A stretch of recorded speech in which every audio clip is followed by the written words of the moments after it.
And now chapter 8 of the Antya Leela, Ramchandra Puri criticizes the Lord.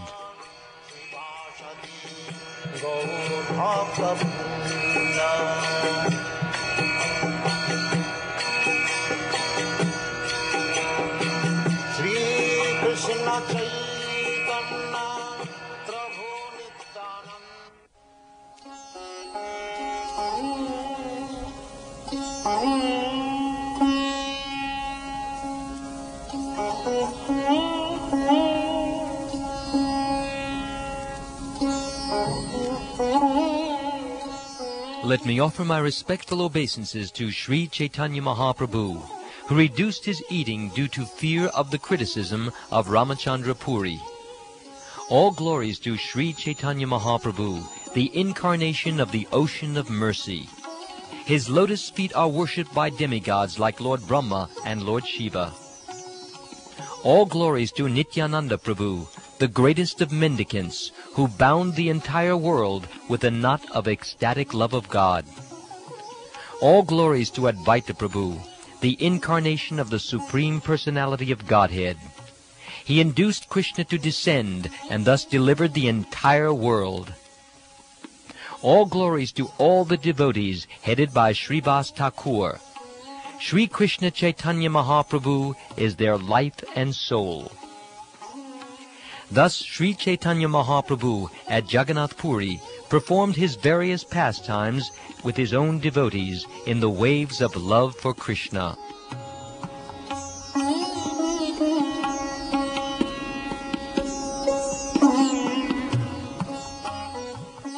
Then a sannyasi named Ramchandra Puri Goswami came to see Paramananda Puri and Sri Chaitanya Mahaprabhu.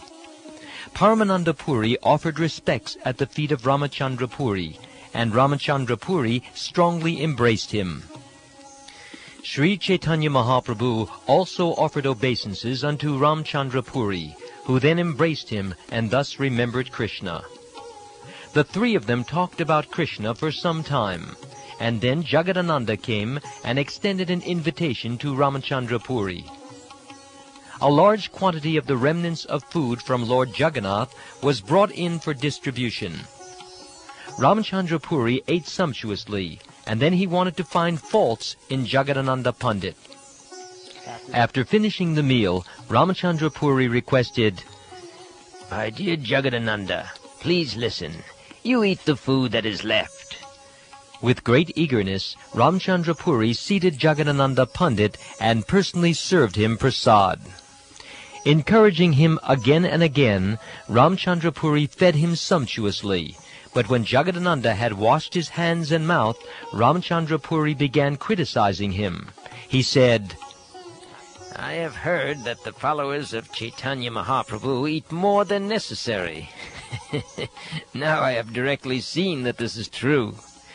Feeding a sannyasi too much breaks his regulative principles. For when a sannyasi eats too much, his renunciation is destroyed." The characteristic of Ramchandra Puri was that first he would induce someone to eat more than necessary, and then he would criticize him. Formerly, when Madhavendra Puri was at the last stage of his life, Ramchandra Puri came to where he was staying. Madhavendra Puri was chanting the holy name of Krishna, and sometimes he would cry, "O my Lord, I did not get shelter at Mathura." Then Ramchandra Puri was so foolish that he fearlessly dared to instruct his spiritual master. He said, "If you are in full transcendental bliss, you should now remember only Brahman. Why are you crying?" Hearing this instruction, Madhavendra Puri, greatly angry, rebuked him by saying, "Get out, you sinful rascal! Oh, my Lord Krishna, I could not reach you, nor could I reach your abode, Mathura. I am dying in my unhappiness, and now this rascal has come to give me more pain. Don't show your face to me. Go anywhere else you like. If I die seeing your face, I shall not achieve the destination of my life. I am dying without achieving the shelter of Krishna. Therefore, I am greatly unhappy. Now this condemned foolish rascal has come to instruct me about Brahmin.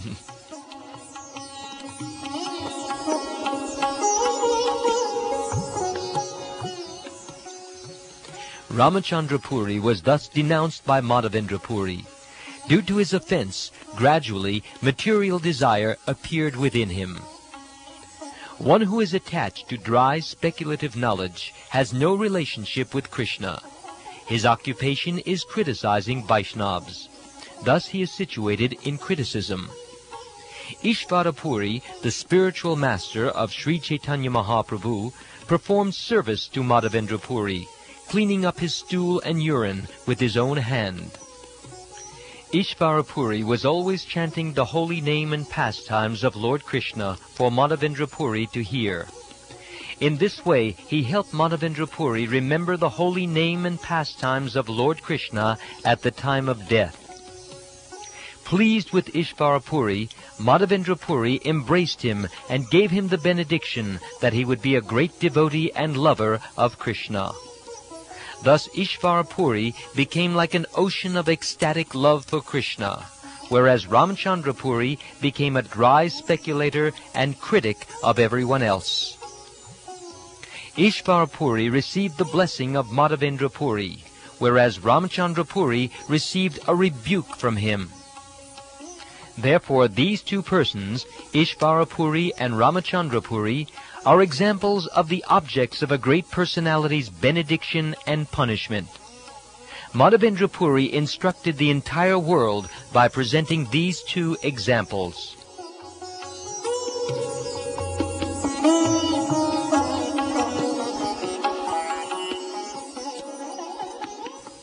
His Divine Grace Madhavendra Puri, the spiritual master of the entire world, thus distributed ecstatic love for Krishna. While passing away from the material world, he chanted the following verse: O my Lord, O most merciful Master, O Master of Mathura, when shall I see you again? Because of my not seeing you, my agitated heart has become unsteady. O beloved one, what shall I do now? In this verse, Madhavendra Puri instructs how to achieve ecstatic love for Krishna. By feeling separation from Krishna, one becomes spiritually situated. Madhavendra Puri sowed the seed of ecstatic love for Krishna within this material world and then departed. That seed later became a great tree in the form of Sri Chaitanya Mahaprabhu. I have incidentally described the passing away of Madhavendra Puri. Anyone who hears this must be considered very fortunate.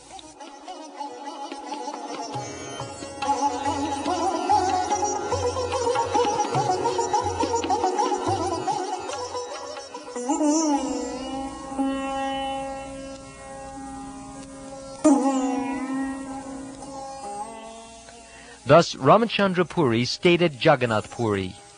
As customary for those in the renounced order, he would sometimes stay someplace and then go away. There was no certainty of where Ramachandra Puri would take his meal, for he would do so even uninvited. Nevertheless, he was very particular to keep account of how others were taking their meals. To invite Sri Chaitanya Mahaprabhu would cost 320 kodis, or small conch shells. This would provide lunch for 3 people, including Sri Chaitanya Mahaprabhu and sometimes Kashishvar and Govinda. Every day the Lord would take his meal at a different place, and if someone was prepared to pay for a meal, the price was fixed at only 4 panas. Ramachandra Puri concerned himself with gathering all sorts of information about how Sri Chaitanya Mahaprabhu was situated, including his regulative principles, his lunch, his sleep, and his movements.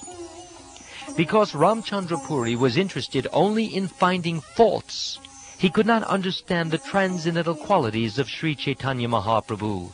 His only concern was finding faults, but still he could not find any. At last he found a fault, and he said, "How can a person in the renounced order eat so many sweetmeats? If one eats sweets, controlling the senses is very difficult. In this way, Ramchandra Puri blasphemed Sri Chaitanya Mahaprabhu before everyone, but nevertheless, he would regularly come to see the Lord every day. When they met, the Lord would offer him respectful obeisances, considering him a godbrother of his spiritual master. Ramchandra Puri's business, however, was to search for faults in the Lord. Sri Chaitanya Mahaprabhu knew that Ramchandra Puri was criticizing him before everyone.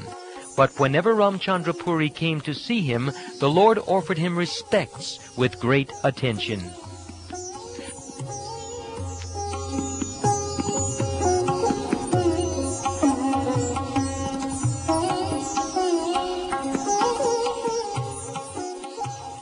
One day Ramchandra Puri came in the morning to the abode of Sri Chaitanya Mahaprabhu. Seeing many ants, he said something to criticize the Lord. He said, "Last night there was sugar candy here. Therefore ants are wandering about." Alas, this renounced sannyasi is attached to such sense gratification. After speaking in this way, he got up and left. Sri Chaitanya Mahaprabhu had heard rumors about Ramchandra Puri's blasphemy. Now he directly heard his fanciful accusations. Ants generally crawl about here, there, and everywhere.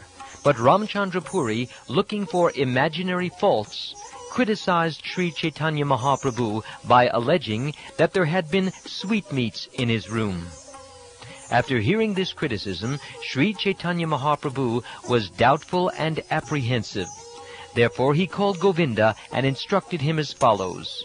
He said, "From today on, it will be a rule that I shall accept only 1/4 of a pot of Lord Jagannath's prasad and 5 gandas worth of vegetables. If you bring any more than this, you will not see me here any more." Govinda relayed this message to all the devotees.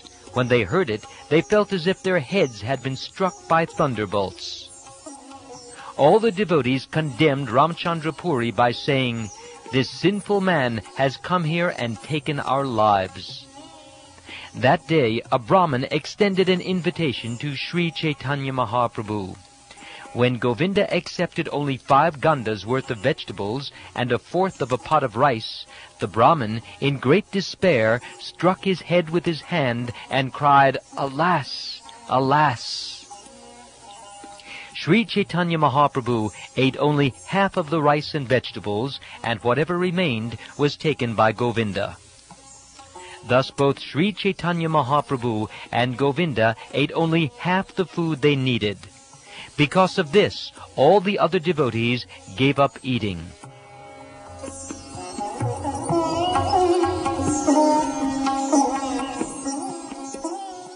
Sri Chaitanya Mahaprabhu ordered Govinda and Kashishvar, "You may both take alms elsewhere to fill your bellies." In this way, some days passed in great unhappiness. Hearing of all this, Ramchandra Puri went to Sri Chaitanya Mahaprabhu. Sri Chaitanya Mahaprabhu offered his obeisances to Ramchandra Puri, worshipping his feet. Then Ramchandra Puri smiled and spoke to the Lord. He advised, It is not the business of a sannyasi to gratify his senses. He should fill his belly some way or other. I have heard that you have cut your eating in half. Indeed, I see that you are skinny. Such dry renunciation is also not the religion of a sannyasi. A sannyasi eats as much as necessary to maintain his body, but he does not enjoy satisfying his senses materially. Thus a sannyasi becomes perfect in his spiritual advancement in knowledge. As Lord Krishna says in the Bhagavad Gita, "My dear Arjuna, one cannot perform mystic yoga if he eats more than necessary, or needlessly fasts, sleeps, and dreams too much, or does not sleep enough. One should eat and enjoy his senses as much as necessary.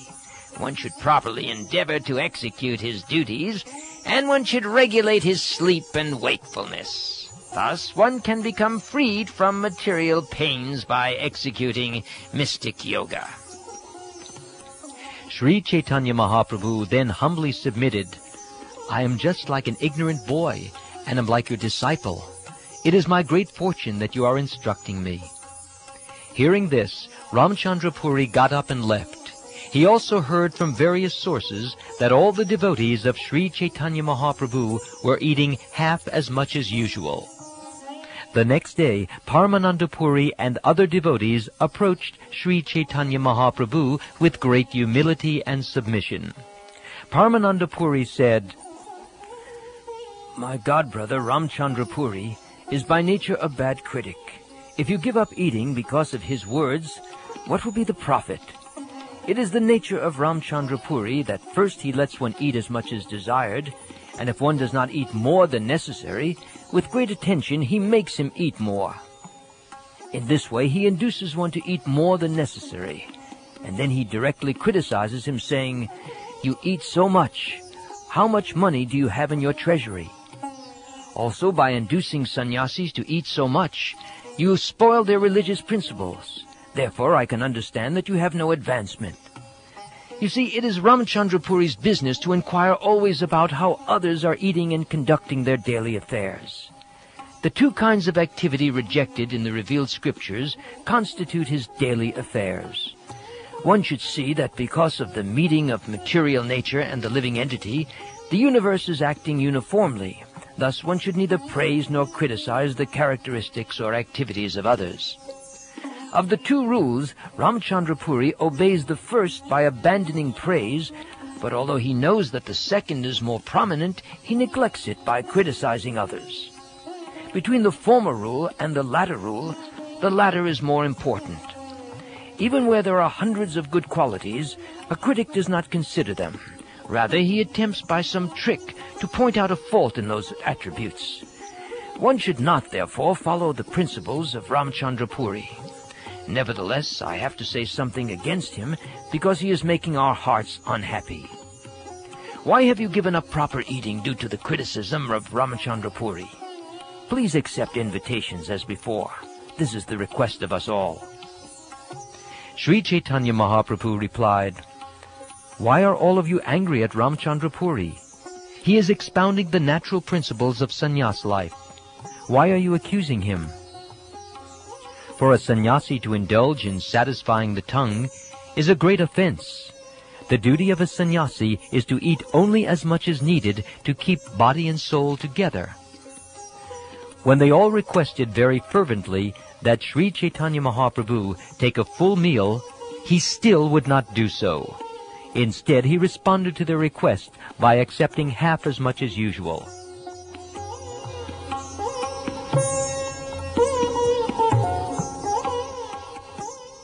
The cost for the food needed to invite Sri Chaitanya Mahaprabhu was fixed at 2 panas of kaudis, or 160 conch shells, and that food would be taken by 2 men and sometimes 3. When a Brahmin at whose home an invitation could not be accepted invited the Lord, he would pay 2 panas of conch shells to purchase the prasad.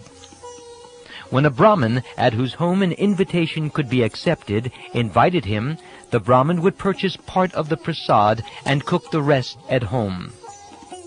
Even on a day when Sri Chaitanya Mahaprabhu was invited to dine by others, if Gadadhar Pandit, Bhagavan Acharya, or Sarvabhauma Bhattacharya invited him, Sri Chaitanya Mahaprabhu had no independence. He would accept their invitations as they desired. Sri Chaitanya Mahaprabhu actually descended to give happiness to the devotees. Thus he behaved in whatever way fit the time and circumstances. Because of his full independence, Sri Chaitanya Mahaprabhu sometimes behaved like a common man, and sometimes manifested his godly opulence. Sri Chaitanya Mahaprabhu sometimes accepted Ramchandra Puri as his master and considered himself a servant, and sometimes the Lord, not caring for him, would see him as being just like a straw. Sri Chaitanya Mahaprabhu behaved exactly like the Supreme Personality of Godhead, beyond the restriction of anyone's intelligence. Whatever he liked, he did, but all his activities were very beautiful. Thus Ramchandra Puri stayed for some days at Nilachal. Then he left to visit various holy places of pilgrimage. The devotees considered Ramchandra Puri to be like a great burden on their heads. When he left Jagannath Puri, everyone felt extremely happy, as if a great stone burden had suddenly fallen from their heads to the ground. After his departure, everything was happy once again. Sri Chaitanya Mahaprabhu accepted invitations as usual and led congregational chanting and dancing. Everyone else also accepted prasad without hindrances.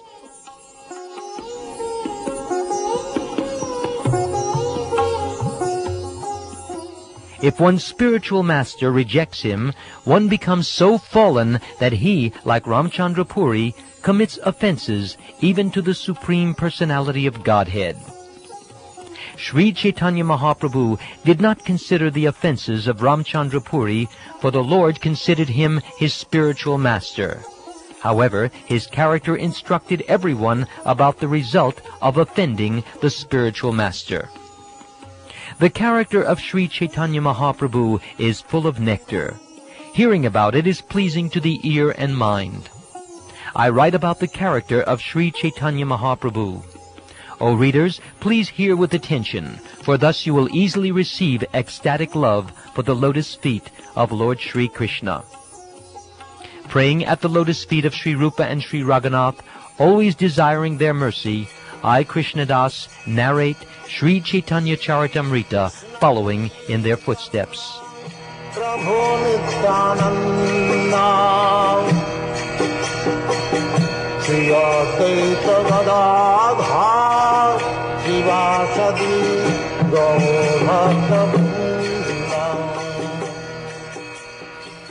This ends chapter 8 of the Antya Lila. Ramchandra Puri criticizes the Lord.